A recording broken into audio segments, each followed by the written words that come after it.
तो प्यारे बच्चों, इस वीडियो में डिस्कस करेंगे क्लास 9th सब्जेक्ट मैथ के कंपार्टमेंट पेपर को, जो कि लास्ट ईयर का है, दोनों मीडियम में एक साथ। ज़्यादा तैयारी के लिए कमेंट को चेक कर लो, ठीक है। आप mid term paper, annual paper, practice paper, mid term annual paper दोनों शिफ्ट का मॉर्निंग इवनिंग का विद सॉल्यूशन अपलोड है, तैयार कर लेना। कमेंट में लिंक मिलेगी, ठीक है। ध्यान से देख लो, प्रैक्टिस कर लो। ज़्यादा तैयारी के लिए प्लेलिस्ट देखो, मैथ की तैयारी के लिए सभी असेसमेंट तैयार कर लो, वो भी अपलोड है। उससे बाहर कुछ नहीं आएगा, कंफ्यूज नहीं होना। पेपर आता है इजी, खुद आप देख लो एक बार, ठीक है। किसी के कहने में नहीं आना है। ध्यान से देखो, पहला क्वेश्चन, 3 और 4 के बीच की परिमेय संख्या है।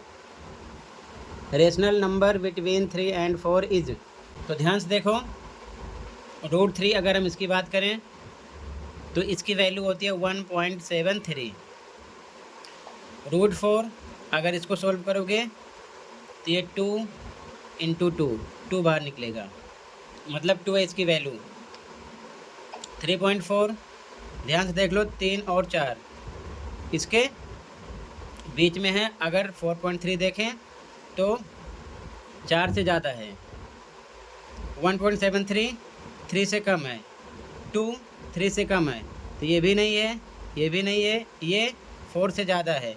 3 और 4 यानी 3 और 4 के बीच का होना चाहिए, तो 3.4 आ जाएगा, सी ऑप्शन, ठीक है। तो करेक्ट आंसर हो जाएगा सी ऑप्शन, 3.4, ठीक है, फर्स्ट में। Second question, degree of the polynomial 5x + 3 - x² + 8x³ is. बहुपद 5x + 3 - x² + 8x की घात 3 की घात है।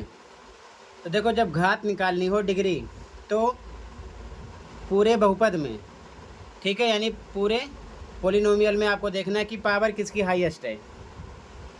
तो यहाँ पर देखो, x की पावर 1 है, यहाँ पर 2 है, यहाँ पर 3 है, तो 3 है, ये हाईएस्ट है, तो बी ऑप्शन हो जाएगा, ठीक है। ये ध्यान में रखना है, क्लियर है। अगला, पॉइंट 8,0 लाइज, बिंदु 8,0 स्थित है। तो किस पे स्थित है? अब देखो, 8,0 ये होता है x, ये होता है y। तो 0 x एंड y पर जहाँ पर भी प्लेस कर रहा है वहाँ पर वो नहीं होगा, उसके अलावा जो बचेगा वहीं पर होगा। तो 0 y पर है, तो मतलब कि x पर होगा, ठीक है, तो ऑन x एक्सिस हो जाएगा। अगर मान लो एग्जांपल इस प्रकार होता है 0,2, तो ये x होता और ये होता y, तो ऐसी कंडीशन में y पर होता, ठीक है, क्योंकि x पर 0 है। ये चीज़ ध्यान में रखना। तो यहाँ पर आपका ए ऑप्शन हो जाएगा, x अक्ष पर। अगला, which of the following is a linear equation, निम्नलिखित में से कौन सा रैखिक समीकरण है? तो रैखिक समीकरण ये भी नहीं है, ये भी नहीं है, ये भी नहीं है, ये है, ठीक है, x = 3y, ठीक है, क्योंकि अगर 3y इधर आएगा तो हो जाएगा x - 3y = 0। ऐसी फॉर्म होनी भी चाहिए, ठीक है, तो बी ऑप्शन करेक्ट हो जाएगा, ठीक है, ये चीज़ ध्यान में रखना। अगला, वैल्यू निकालना है, ठीक है, तो ध्यान से देखो, 64 को लिख सकते हैं, यानी 64 को 8 × 8, ठीक है, और पावर 1/2 सेम लिख दिया। 8 डबल टाइम है, 8 डबल टाइम पावर इस प्रकार लिख सकते हैं, × 1/2, 2 से 2 कैंसिल, मतलब 8 की पावर 1 = 8। ये आपका आंसर हो जाएगा, ठीक है, यहाँ पर सी ऑप्शन होगा आपका, ठीक है। अगला, in a histogram if we join mid point of the tops of rectangles then we will get. एक आयत चित्र में आयत के ऊपरी सिरों के मध्य बिंदुओं को जोड़ा जाता है तो हमें निम्न में से क्या प्राप्त होता है? यानी कि आयत चित्र हिस्टोग्राम इस प्रकार से होता है, ठीक है। तो मिड पॉइंट, इसका मिड पॉइंट यहाँ पर है, इसका यहाँ पर है, इसका यहाँ पर है, इनको जोड़ा जाता है, तो इसे क्या कहते हैं? इसे बोलते हैं बारंबारता बहुभुज, यानी कि फ्रीक्वेंसी पॉलीगन। डी ऑप्शन हो जाएगा, ठीक है। अगला, शंकु का वक्रपृष्ठीय क्षेत्रफल curve surface area of a cone is, तो पाई आर एल फॉर्मूले पढ़ लेना, फॉर्मूले ज़रूर करेंगे। कुछ भी आपसे शंकु, बेलन यानी कि सिलेंडर, स्फेयर, कुछ भी आपसे पूछ सकते हैं, पढ़ लेना, ठीक है। अगला, how many lines can be drawn through two distinct points, दो भिन्न बिंदुओं से होकर कितनी रेखाएं खींची जा सकती हैं, तो दो भिन्न बिंदुओं से होकर, ठीक है, केवल एक रेखा खींची जा सकती है। जैसे ये मान लो ये, तो इससे होकर एक ही रेखा जाएगी, इस प्रकार से इन दोनों बिंदुओं से होते हुए जाएगी, ठीक है। तो यहाँ पर 1 ए ऑप्शन हो जाएगा। अगला, complementary angles of 70 degree is, 70 degree का पूरक कोण, तो वैल्यू होती है 90 के, इसमें 70 हम माइनस करेंगे, कितना आ जाएगा 20 डिग्री, ठीक है। अगर यहाँ पर सप्लीमेंट्री बोलते तो 180 में से माइनस करते, ध्यान रखना, ठीक है। यहाँ पर 20 डिग्री आ जाएगा, सी ऑप्शन। अगला question, which of the following is a criterion for congruency of triangles, angle angle angle ये नहीं है, एंगल साइड साइड ये नहीं है, साइड साइड एंगल ये भी नहीं है, side side side, D option हो जाएगा, ठीक है। निम्न में से कौन सा त्रिभुजों की सर्वांग समता का नियम है, भुजा भुजा भुजा, साइड साइड साइड, ठीक है।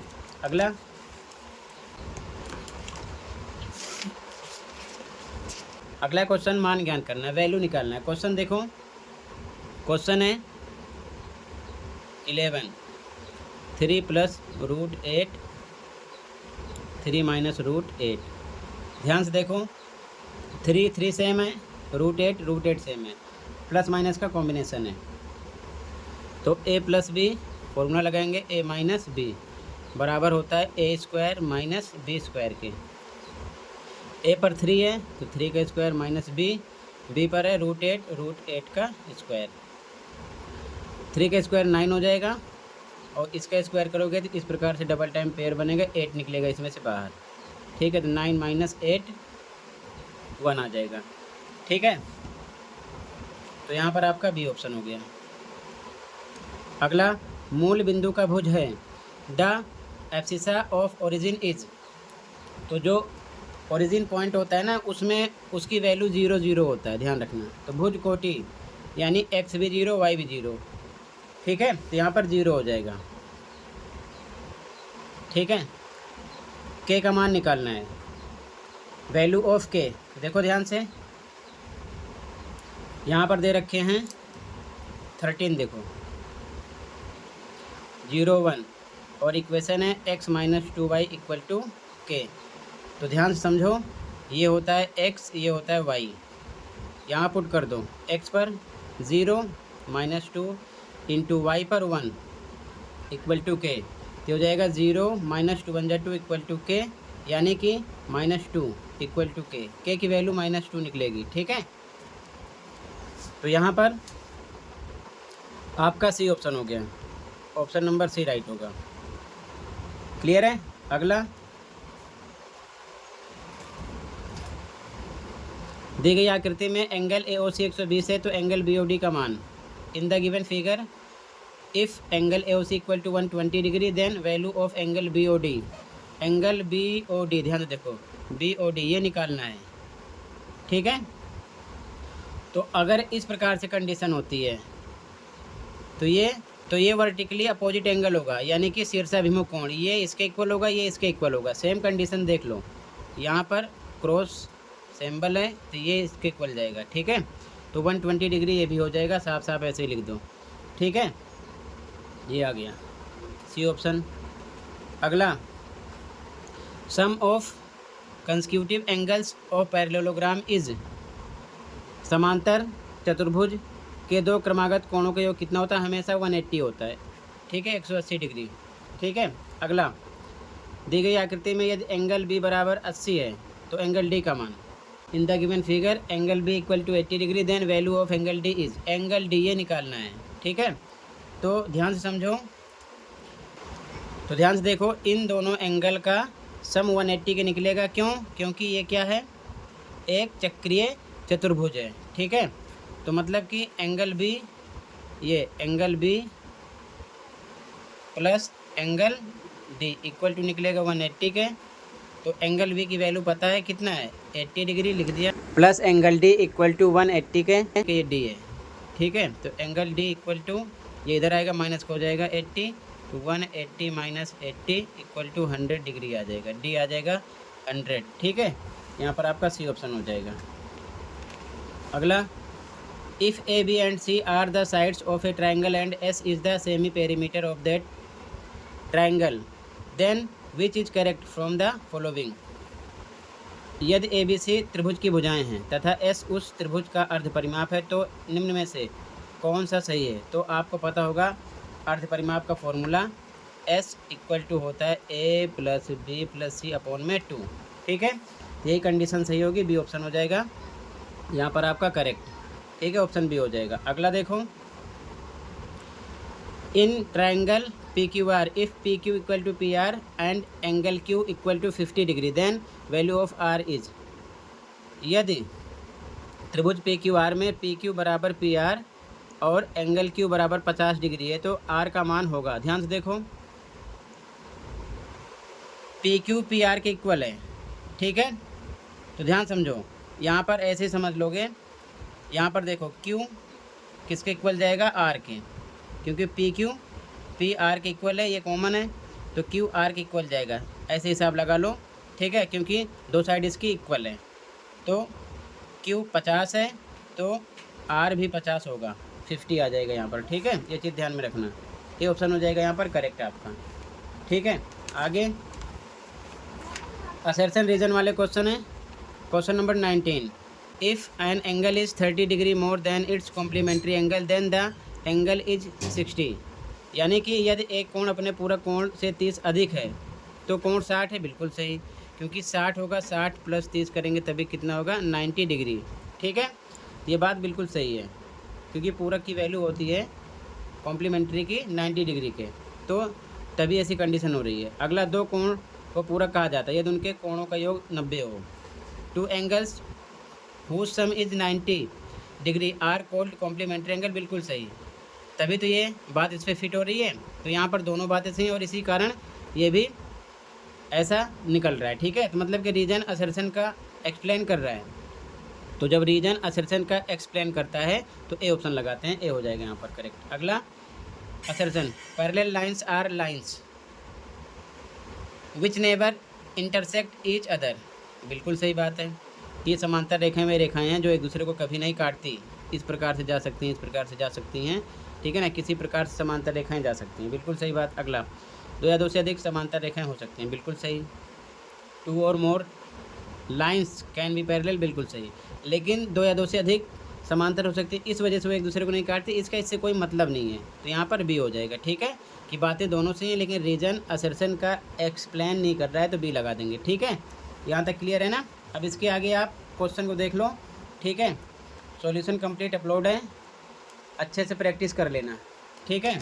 कहीं पर कोई डाउट होगा बताना, ऐसे क्वेश्चन की प्रैक्टिस कर लेना, मिलना ज़रूर है, ध्यान रखना, ठीक है। ये चीज़ असेसमेंट में कई बार ऐसे क्वेश्चन करवा रखा हूँ। यहाँ पर √3 आपको लोकेट करना है, √3 √5 इनकी भी प्रैक्टिस कर लेना, बार बार करवा रखा हूँ, मिलेंगे ज़रूर पेपर में, ये चीज़ ध्यान में रखना, ठीक है। ध्यान से देख लो, अच्छे से प्रैक्टिस करो, ठीक है। टेंशन लेने की ज़रूरत नहीं है, पेपर ऐसे ही आएगा, ज़्यादा डिफ़िकल्ट नहीं आता है। कंप्लीट पेपर का आंसर भी अपलोड है, ये चीज़ ध्यान में रखना, तो चैनल पर आप देख लेना, अच्छे से प्रैक्टिस कर लेना, ठीक है। टोटल कंप्लीट पेपर डिस्कस कर रहा हूँ और ऐसे क्वेश्चन की भी प्रैक्टिस कर लेना, ये चीज़ ध्यान में रखना, ठीक है। तो टोटल इतना ही था बच्चों, कंप्लीट हुआ, पेपर ऐसे ही आएगा, ज़्यादा डिफिकल्ट नहीं आएगा, अच्छे से प्रैक्टिस कर लो। कहीं पर कोई डाउट है कमेंट कर सकते हो। मिलते हैं अगली वीडियो में। Thank you for watching and take care.